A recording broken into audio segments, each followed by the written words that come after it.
What's up, YouTube? Houston coming at you with a video. 7:13 the Bio City win the damn building. So now that the Texans have officially wrapped up the AFC South once again for a second straight year, and they managed to take care of business versus Miami thanks to a strong defensive performance by the Texans defense. And of course, the Broncos handling their business against the Colts, because a Colts loss was needed for the Texans to once again wrap up the division, in which thankfully it happened. So with that happened, it's time to shift the focus to the Kansas City Chiefs, in which will be played in Arrowhead. And yes, it only expected to warm up to about 39 degrees. And yeah, it's going to be cold, freezing, and it's never easy playing and winning in that domain when it's brutally cold. Though, the Chiefs did win their game despite losing Mahomes to an injury, who was a full participant today. Hopefully he's good to go, because truth be told, I'm looking forward to seeing Stroud and Mahomes get it on. Of course, the Chiefs got some familiar faces that used to be on the Texans, which is DeAndre Hopkins and Justin Reed, and Charles Omenihu as well, who was also once on the Texans. But I gotta say, gonna be a difficult road test for the Texans, and gonna have to grind it out in order to walk out of Arrowhead with a W. Since it's the game 2 of the 3-game gauntlet, and hey, the defense gonna have to ball out once again for sure. And do what they did, follow up what they did Sunday against Miami. The offense did do enough, and Stroud didn't throw a pick in back-to-back games. Stroud will need to play another game of mistake-free football. Hell, the whole entire offense got to play mistake-free football. And of course, the rushing attack got to be a hell of a lot better than what it was. Since Mixon was the leading receiver, and the running game wasn't much of a factor, so got to get Mixon involved hell of a lot earlier. If it's the key to tire out that Chiefs defense, which can make the passing game a lot easier for Stroud when Bobby Slowick is being extra aggressive with with the play calling. And of course, Tank Dell got to give him more involved, get him in the end zone more often, since he only has 2 TDs. And I understand he's having a down year just like Schultz. Hopefully Stover plays in this game, but if not, it is what it is. But got to get Schultz involved too. Nico, of course he's going to get Nico involved, because of course he's the playmaker that had 2 TDs versus Miami. Sure, he didn't have the yards like he normally would, but hey, the 2 TDs came from Stroud for sure. And the passing numbers for Stroud wasn't as, I don't want to say it, wasn't too flashy, but still managed to be more efficient than Tua Tagovailoa, but man, the Texans offense got to be extra aggressive, against that Steve Spagnuolo defense. The reason I say that is because Spags knows how to, eliminate big plays, shut down big play receivers, and make opposing offenses more one-dimensional, especially when creative. So it's important that the Texans got to score points, early and often, because settling it for field goals won't all the way cut it against a Chiefs team that's won back-to-back Super Bowls.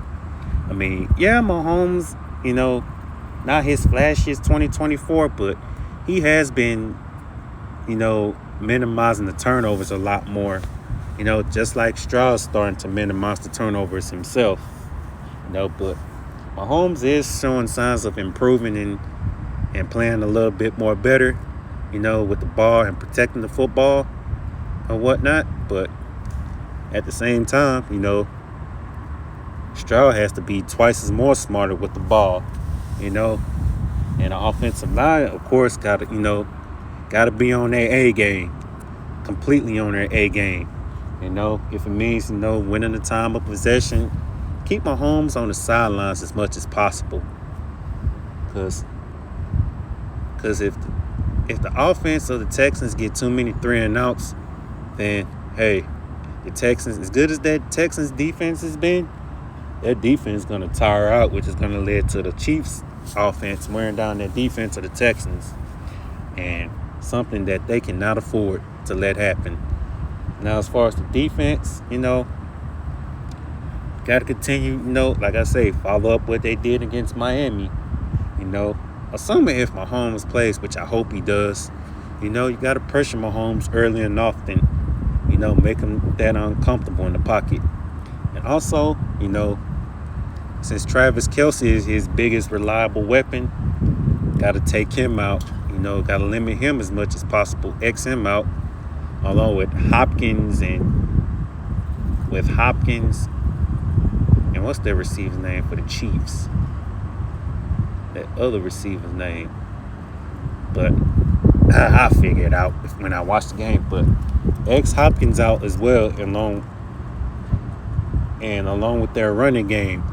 Since they recently got Pacheco back, got to limit. D-line got to do their thing too. Got to limit their running game, Pacheco and Kareem Hunt. When consistent and efficient, Pacheco is nice. He's nothing to be played with. He's a hard runner at that. Oh, man, that dude can run his ass off. And so can Kareem Hunt, when healthy. So, the coaching got to be on point too. D'Amico has to... In order for Houston to walk out of Arrowhead, which won't be easy, D'Amico's got to outcoach Andy Reid for sure. Because coaching definitely matters. Just like, efficiency and consistency and a sense of urgency on both sides of the ball. It's about playing smart. Even without giveaways, mental mistakes are part of the game. So Houston has to avoid those if they hope to walk out of Arrowhead with a W.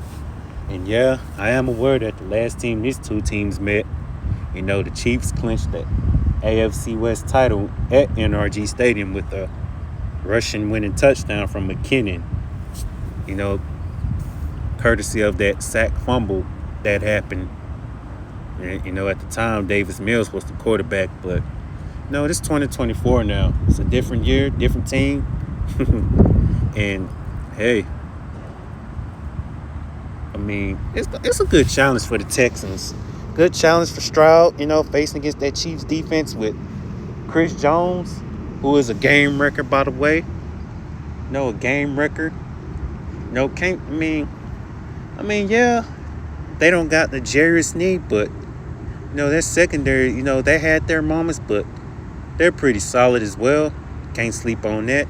And their linebacking core is something that I can't sleep on as well, because, when effective, they know how to force opponents into 3-and-outs. So, if I'm Bobby Slowick, man, he need to coach his ass off, like his life depending on it. Especially in this next game, this 3-game gauntlet, man, Slowick needs to coach his ass off, as his whole entire life depending on it. Because one thing that this offense, the whole team can't afford is slow starts. Because if that happens, if the Chiefs take advantage, it's going to be a long evening for the Texans. A long day. Do I want to beat the Chiefs? Yes. But,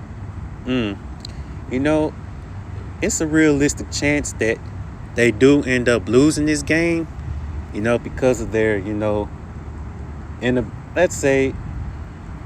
inability to score in the second half when it matters. Because the Texans have had problems scoring in the second half, in games, even with a talented offense, or their inability to create crucial stops when it matters most. That's how I could see the Texans potentially or realistically lose this game, for sure. But I hope I'm wrong, though. I really hope I'm wrong. But as they say, only time will tell. And safe to say, You know, Will Anderson and Danielle Hunter definitely got to continue doing their thing. Secondary got to continue to ball out for sure, and the D line got to definitely eat. Don't give up too many big plays through the air or ground, because that's what's gonna kill the Texans defense for sure. As far as the offense, just score when it matters most. But yeah, let's see what happens come Saturday, December 21st. It's gonna be a Saturday, not too short of a week, but preparation is everything. So let's see what happens. Let's go Houston Texans. Let's get this win Saturday in Arrowhead. Till my next video, LTH checking on up out of here, 713 to Bayou City.